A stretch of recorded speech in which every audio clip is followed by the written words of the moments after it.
What happens at the end of our lives?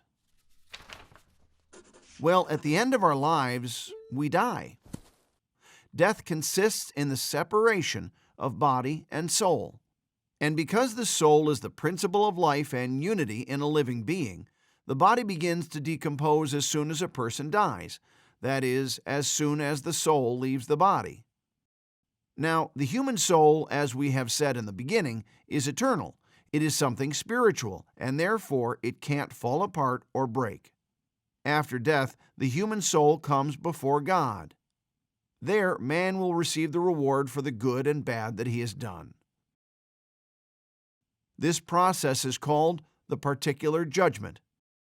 At the particular judgment, we are assigned our eternal fate. This assignment is final because for the separated soul, change is no longer possible.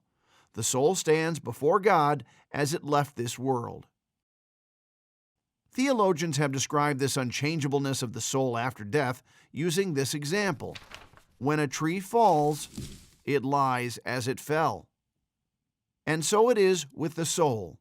That is why it is important whether the soul left this world in love and friendship with God or not. Aside from the particular judgment right after death, there will be the last judgment.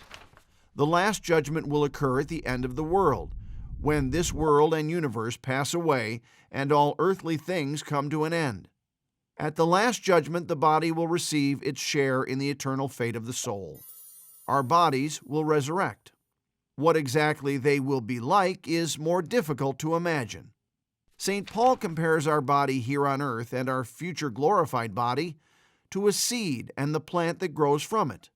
They are somehow the same and yet completely different. Our body will be transformed, but it will still be our body.